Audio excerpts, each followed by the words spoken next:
Hello dear students, कैसे हैं आप लोग। तो ठीक है, ज्योग्राफी के ये नेक्स्ट लेक्चर में हम लोग का आपका स्वागत है। जैसा कि हम लोग घटना चक्र को डिस्कस कर रहे थे और आज बड़ा ही इंपॉर्टेंट टॉपिक एग्रीकल्चर है। तो चलते हैं, देखते हैं एग्रीकल्चर के बारे में क्या क्या है चीजें जिन्हें आपको जान लेना चाहिए। प्राइमरी सेक्टर के अंदर आपका एग्रीकल्चर आता है और इसके आप लोग जानते हैं कि जहां पर भी कोई भी चीज नेचुरली निकाली जाती है वो प्राइमरी सेक्टर के अंतर्गत आती है। जहां पर कुछ प्रोड्यूस किया जाता है, प्रोडक्शन होता है, सेकेंडरी सेक्टर में आता है। और जहां पर सेवाएं सर्विसेज दी जाती हैं वो टर्सरी सेक्टर के अंतर्गत आता है। तो चलिए हम लोग स्टार्ट कर देते हैं, सीधा क्वेश्चन पे चलेंगे हम लोग और क्वेश्चन के थ्रू ही डिस्कस करेंगे। तो पहला ही क्वेश्चन काफी कठिन है ना, यूपीएससी में पूछा गया था। तो how is permaculture farming different from the conventional chemical farming. देखिए, पर्माकल्चर फार्मिंग का मतलब यहां पर है, यहां पे सस्टेनेबल फार्मिंग की बात हो रही है कि सस्टेनेबल फार्मिंग कैसा होना चाहिए। सस्टेनेबल फार्मिंग के बारे में आप जानते हैं कि ऐसे खेती करिए कि मिट्टी का भी नुकसान ना हो और जो नेचुरली जो भी चीजें हमारे पास मौजूद है उन्हीं से का प्रयोग किया जाए, खाद का प्रयोग किया जाए, जैसे गोबर का प्रयोग किया जाए। तो इस तरीके से खेती करना जिसमें ज्यादा पेस्टिसाइड का प्रयोग ना हो, तो ऐसे को क्या बोलते हैं आप लोग, पर्माकल्चर फार्मिंग या सस्टेनेबल फार्मिंग कहते हैं। अब इसके बारे में देखते हैं। Permaculture farming discourage monoculture practice but it conventional chemical farming monoculture practice are predominant. बात सही है। तो ये मोनोकल्चर को क्या करता है, डिस्करेज करता है। और मोनोकल्चर को डिस्करेज करने का कारण है क्योंकि मोनोकल्चर से क्या, एक ही तरह के फसल आप उगाएंगे तो न्यूट्रिएंट की कमी हो जाती है सॉइल में। और अगर फसल चेंज कर करके करेंगे, लाइक कभी लेगुमिनेसी प्लांट्स लगा दिए जिससे दलहन वगैरह निकाला जाता है, तो न्यूट्रिएंट जो है वो बने रहते हैं। आगे देखते हैं, अगला है इसमें, conventional chemical farming can cause increase in soil salinity but the occurrence of such phenomena is not observed in permaculture farming। ठीक है, अगला इसमें हम लोग देख लेते हैं, ये सही है। और तीसरा है, conventional chemical farming is easily possible in semi arid region but permaculture farming is not so easily possible in region. गलत है। देखो, जहां पर भी केमिकल फार्मिंग या कन्वेंशनल फार्मिंग होती है वहां पे जब पानी की जरूरत ज्यादा पड़ती है, तो आप लोगों को पता है पेस्टिसाइड की जरूरत ज्यादा पड़ेगी, पानी की जरूरत ज्यादा पड़ेगी। तो ये तीसरा गलत है। चौथा देखते हैं, practice of mulching is very important in permaculture farming but not necessarily so in conventional chemical farming. ये भी सही है। मल्चिंग क्या होता है, मल्चिंग इस तरीके से मेड़ जैसी संरचनाएं बनाई जाती है और उन्हीं के बीच में पौधों को लगाया जाता है। अगल बगल कोई ऐसा मटेरियल डाला जाता है जिसकी वजह से इसके अंदर मॉइस्चर बना रहे। तो आप लोग देखते होंगे ना, कहीं पन्नी बिछाया जाता है, कहीं पे पुआल वगैरह लगाए जाते हैं और बीच में पौधे लगे रहते हैं। तो ये क्या होता है आपका, ये आपका मल्चिंग प्रैक्टिस कहा जाता है इसको। तो मल्चिंग प्रैक्टिस से क्या होता है कि मॉइस्चर बनाए रखेंगे, ज्यादा पेस्टिसाइड की जरूरत नहीं पड़ेगी, जो वीड्स हैं वो आसपास ज्यादा ग्रोथ नहीं करेंगे। तो ये सही है। तो ये आपका पर्माकल्चर या सस्टेनेबल जो एग्रीकल्चर है उसका है। केमिकल में तो पेस्टिसाइड डालते हैं, जला देते हैं। न्यूट्रिएंट्स की जरूरत होती है तो वहां पे यूरिया, डाई ये सब छिड़कते हैं। और अगर वहीं पे पानी की जरूरत हो तो पूरा पानी बहा देते हैं। तो ये आपका चौथा सही है, तीसरा गलत है। तो आपका यहाँ पे आंसर क्या, 1, 2 और 4, बी ऑप्शन करेक्ट हो जाएगा। अगला सवाल देखते हैं, What is are the advantage of zero tillage in agriculture? Zero tillage भी समझते हैं। जीरो टिलेज का मतलब है कि खेत की जुताई नहीं करना पूरी तरीके से, बल्कि उसमें बीच बीच में ड्रिलिंग करके बीज को डाल देना और वहीं से फसल को उगना।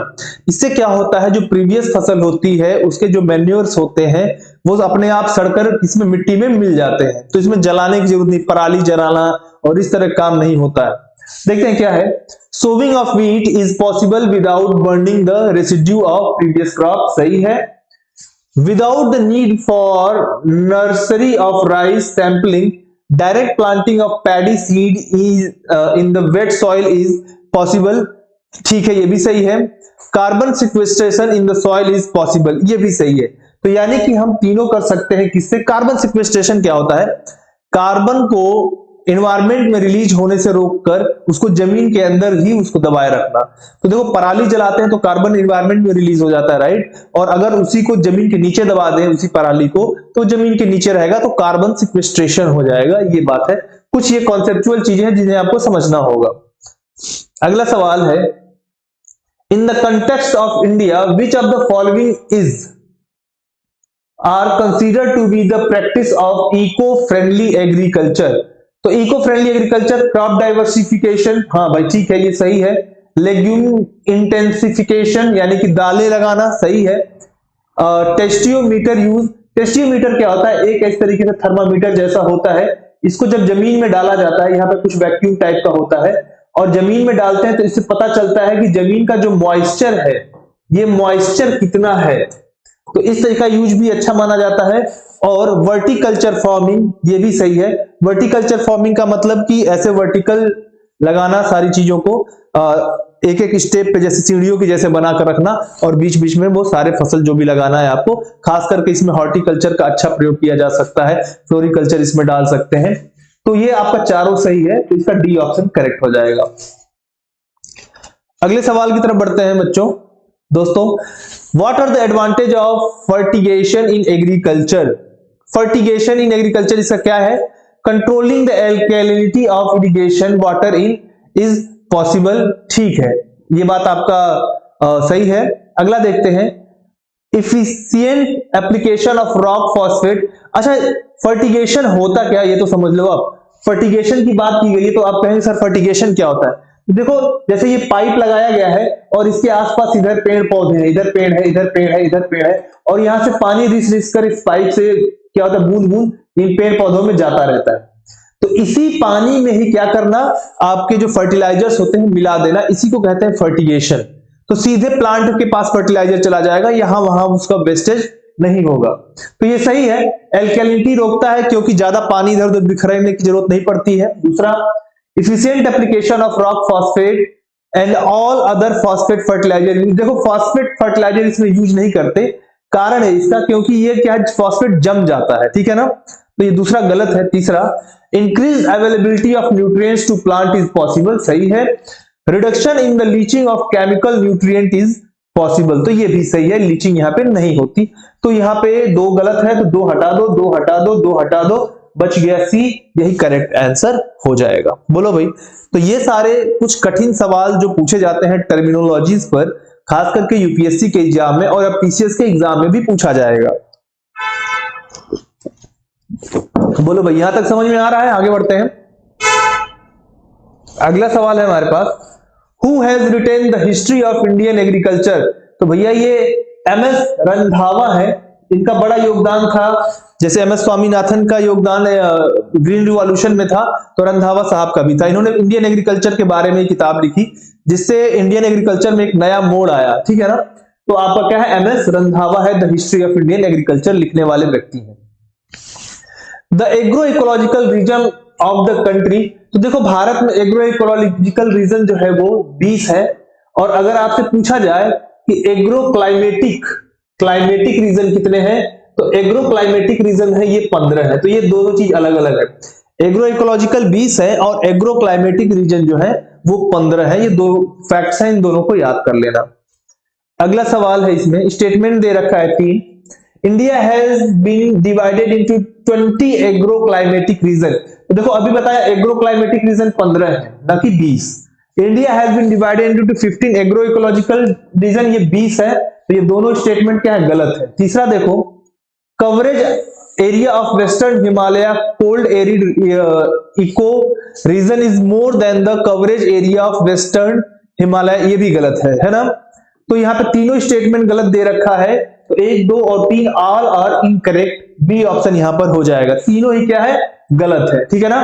तो देखो यहां पे जो वेस्टर्न हिमालय दे रखा है दोनों जगह पे, आगे बढ़ते हैं। The total number of agro ecological, देखो एग्रो इकोलॉजिकल फिर से पूछा गया तो 20 है, अभी बता दिया मैंने। यहां पे असर्शन रीजन है, the dry zone of India has a predominantly agrarian economy, ये बात सही है, खास करके जो ड्राई जोन है वहां पर प्री एग्रेरियन इकोनॉमी है।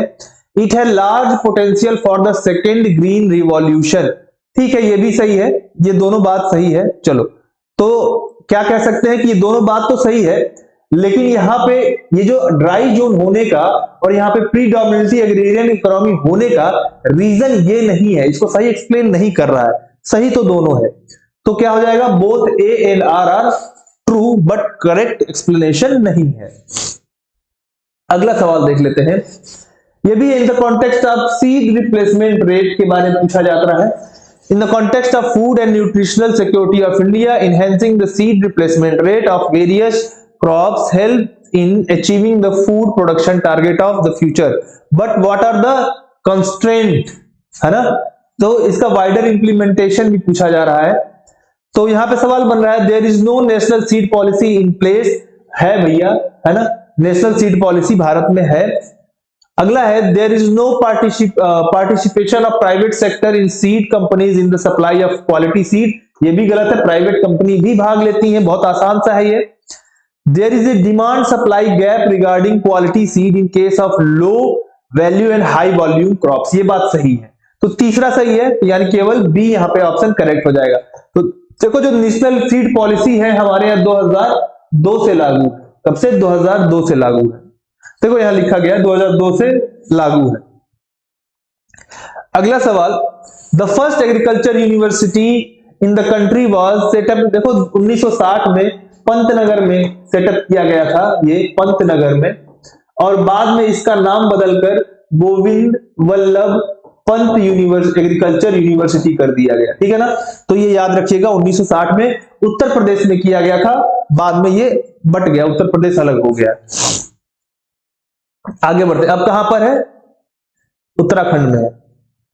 The first agriculture university of the country, तो पहला कौन सा था? यही था, गोविंद वल्लभ पंत एग्रीकल्चर यूनिवर्सिटी पंतनगर, 1960 में बनाया गया था। फर्स्ट एग्रीकल्चर यूनिवर्सिटी फिर से पूछा गया तो 1960 में, वही सेम सवाल। If safe storage is to be ensured, the moisture content of food grain at the time of harvesting should not be higher.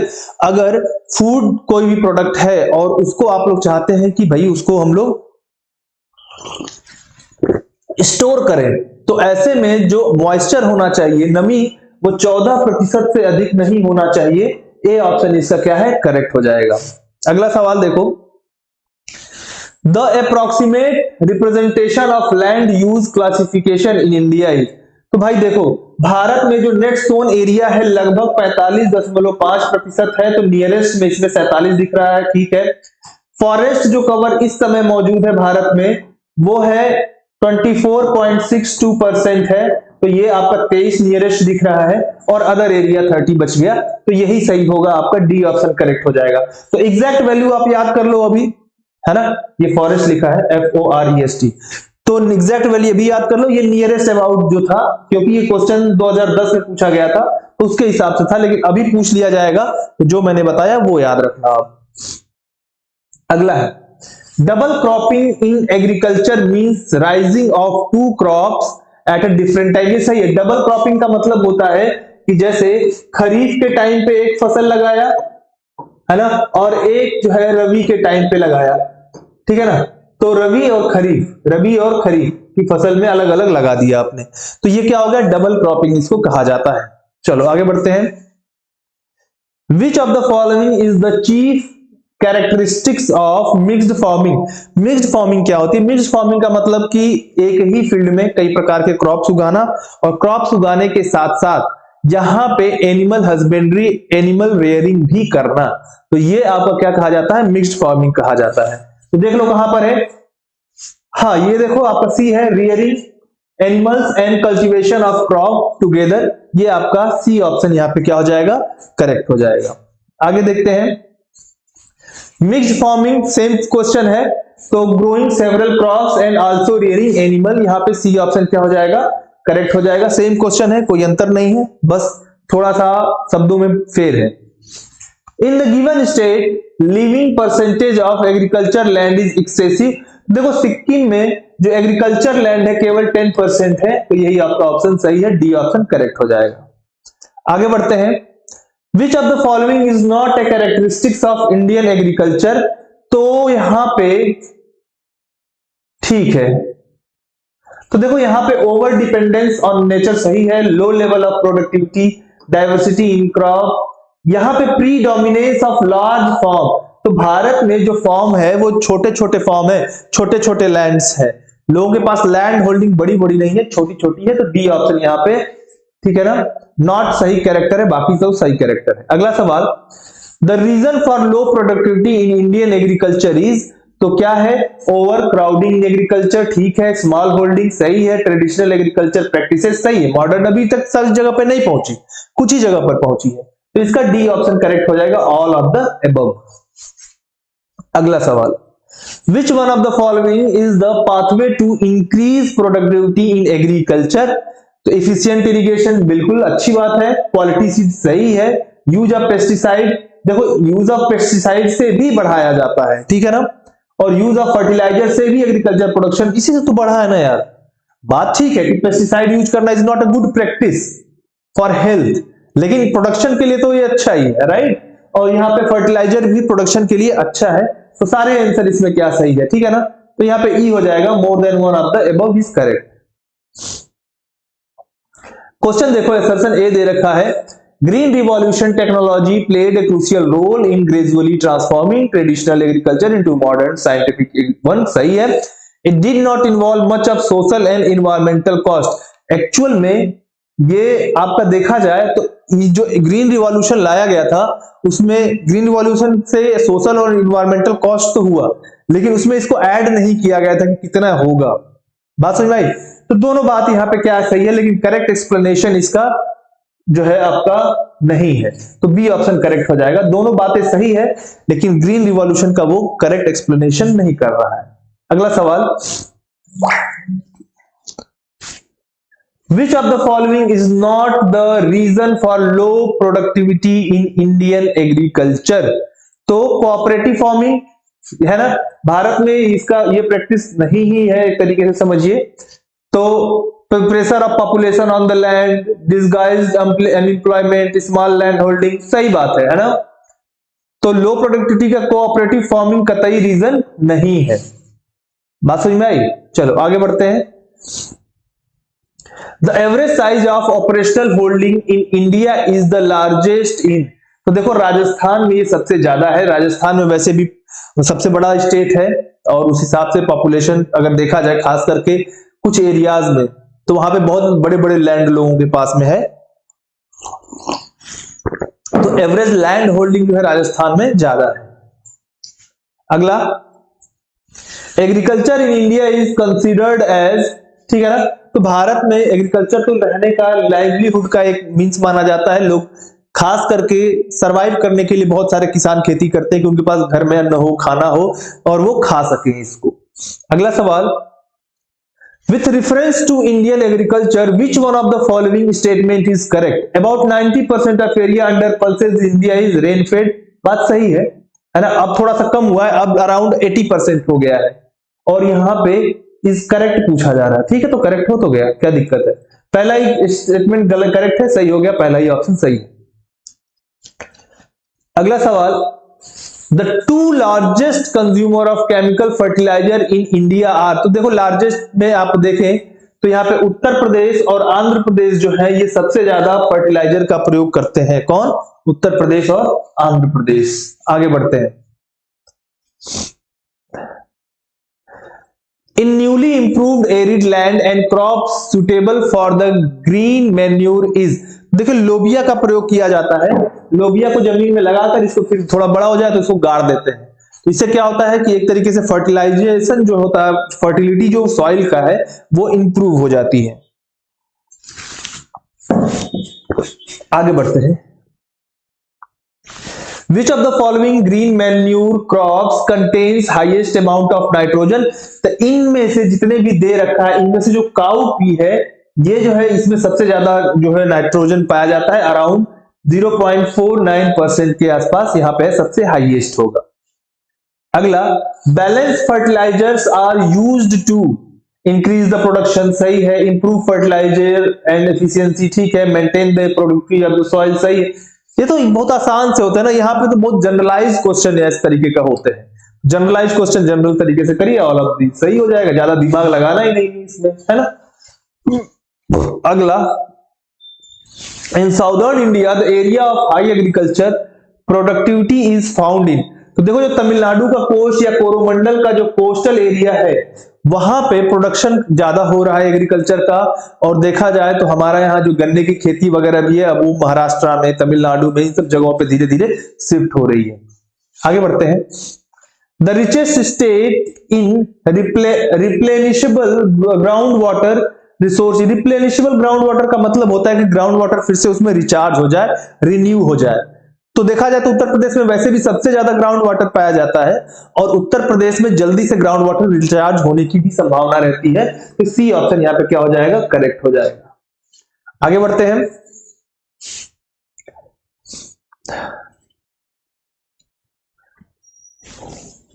Which one of the following state is the pioneer in the introducing contract farming in India? तो भारत में contract farming तो पंजाब, तो पंजाब में भी वैसे भी ज्यादा बवाल रहता है ना, तो कॉन्ट्रैक्ट फार्मिंग की भी पायनियर पंजाब ही है। ग्रीन एग्रीकल्चर इन्वॉल्व, तो इसका मतलब ये होता है ग्रीन एग्रीकल्चर का मतलब कि जो पेस्ट मैनेजमेंट वगैरह होगा या जो न्यूट्रिशन फर्टिलाइजेशन वगैरह जो दिया जाएगा, फर्टिलाइजर वगैरह दिया जाएगा वो नेचुरली दिया जाएगा, यही तो हो गया है ना। तो इसमें organic farming and emphasis on horticulture ऐसा नहीं है, किसी प्रकार का कल्चर। अवॉइडिंग पेस्टिसाइड सही, ये बात तो ठीक है। Chemical fertiliser while focusing on horticulture and floriculture, भाई और सब पे भी फोकस होगा। इंटीग्रेटेड पेस्ट मैनेजमेंट सही है, इंटीग्रेटेड न्यूट्रिएंट सप्लाई सही है, इंटीग्रेटेड नेचुरल रिसोर्सेज मैनेजमेंट, यही होता है आपका ग्रीन एग्रीकल्चर का मतलब। ये सारी चीजें कुछ भी उगा सकते हैं भाई ग्रीन एग्रीकल्चर में, लेकिन सबका जो यूज होना चाहिए वो प्रॉपर मैनर में होना चाहिए। आगे बढ़ते हैं। Which of the following is not true in respect of globalization impact on Indian agriculture? तो भाई देखो, क्लाइमेट चेंज है ना, ग्लोबलाइजेशन जो हुआ था 1991 में, इसके बाद से, तो उसके बाद से क्लाइमेट चेंज का इंडियन एग्रीकल्चर से कुछ उसका ग्लोबलाइजेशन का फर्क ये नहीं था कि क्लाइमेट चेंज हो गया, उससे हमें क्या हुआ, कैश क्रॉप बढ़ाने में, क्योंकि हमें एक्सपोर्ट करना था, ठीक है ना। इनकम इनइक्वालिटी इसलिए बढ़ गई कि कई जगह पे ज्यादा प्रोडक्शन हुआ, कहीं पे कम हुआ, कहीं ज्यादा एक्सपोर्ट हुआ। रिडक्शन ऑफ सब्सिडीज, ये बात भी सही है, क्योंकि आईएमएफ का हम लोग सदस्य बाद में बने, आईएमएफ का सॉरी आपका डब्ल्यूटीओ का सदस्य बने, तो सब्सिडी हमें घटानी पड़ गई थी, तो ये सब सही है। ये ए वाला गलत है, ए ऑप्शन यहाँ पे सही माना जाएगा, नॉट ट्रू, यही है। अगला है, विच one of the following best describes the main objective of seed village concept? Seed village concept actual में कॉन्सेप्ट ऐसा है कि जहां पर फार्मर्स को क्वालिटी प्रोडक्शन करने की ट्रेनिंग दी जाती है, क्वालिटी सीड प्रोडक्शन की ट्रेनिंग दी जाएगी, और वो अपने आसपास के एरिया में वो सीड को क्या कर सकते हैं, बेच सकते हैं। इसी को कहा जाता है आपका सीड विलेज कॉन्सेप्ट। तो यानी कि एक जगह कोई बीच का विलेज होगा जो अच्छा क्वालिटी सीड प्रोड्यूस करेगा, और अलग अगल बगल वाले विलेज उन फार्मर से वो सीड लेकर यूज करेंगे। तो देख लो, encourage the farmers use their own, involving the farmers for training in quality seed production and thereby to make available quality seed to others at the appropriate time and affordable cost। ये भी option ही क्या है, यही सही होगा। चलो अगला सवाल की तरफ बढ़ते हैं। एग मार्क क्या होता है, ये बताता है, स्टैंडर्ड बताता है। एग्रीकल्चर फील्ड में जो भी स्टैंडर्ड दिया जाता है उसको एग मार्क कहते हैं, और इको मार्क कहा जाता है जो इन्वायरमेंट फ्रेंडली जो चीज होते हैं उसे इको मार्क कहते हैं। आगे बढ़ते हैं। ग्रीन रिवॉल्यूशन से संबंधित कुछ क्वेश्चंस हैं जो पूछे जाते हैं बार बार। आइए उन्हीं सवालों से सीधे हम लोग बात करेंगे। हाँ, यहां पर कई प्रकार के रिवॉल्यूशन के बारे में चर्चा की जाती है, तो वहां पे कुछ ये दे रखा है, इसको एक बार हम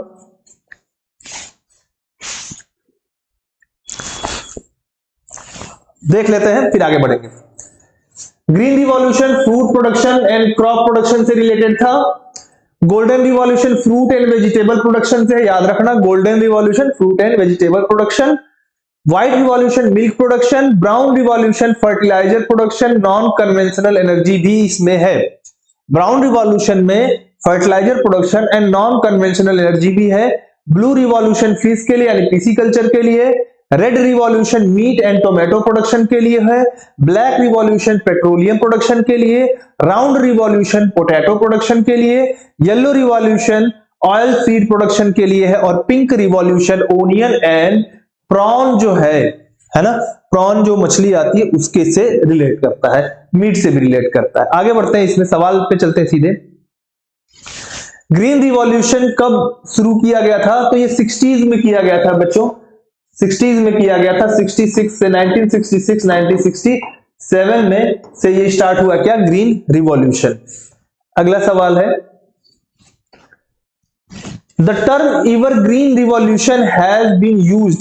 तो एवरग्रीन रिवॉल्यूशन टर्म जो यूज किया गया था एमएस स्वामीनाथन के द्वारा किया गया था, है ना, भारत रत्न भी इनको प्राप्त हुआ। आगे बढ़ते हैं,